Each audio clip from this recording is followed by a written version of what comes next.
Hi, I'm Kevin from Christian Moorline Brewing, and today I'm going to talk to you a little bit about Little Kings and why we love this beer so much. First, I'd like to give you a little background on this lovely beer. Ted Gregory from Montgomery Inn, one day his drought system failed, and he talked to the owner of Schoenling Brewing, Bill Schoenling, about this problem, and how the construction workers that went to Montgomery Inn were kind of frustrated that they didn't have a good alternative for their Boilermaker. So Bill got on this case, and he developed a smaller size cream ale that pairs well with a Boilermaker shot, and so the light, slightly sweet flavor of Little Kings took off from there, and the rest, as they say, is history. What do I specifically love about Little Kings? I guess it boils down to three great things about it. It's one of the most versatile beers that you can find. It pairs well with anything. If it's a hot summer day, the middle of winter, any time, day or night, it's really easy to slam a Little Kings. And I mean, if you're having fish, if you're having steak, if you're having just beer, it works great.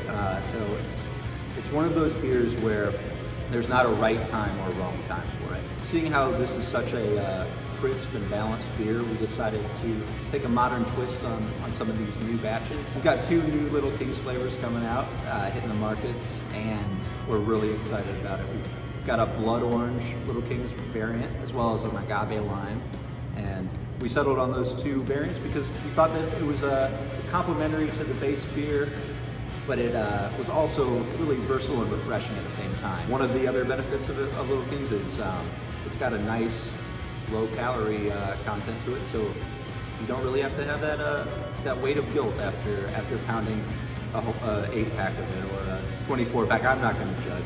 So a lot of people know the Little Kings branding and the Little Kings logo in these iconic Little Green bottles, but what really makes Little Kings special, I think, is what's inside, obviously. And when I taste the Little Kings, the first thing I'm getting is a nice, really light graininess to it, but it's not over the top, really refreshing.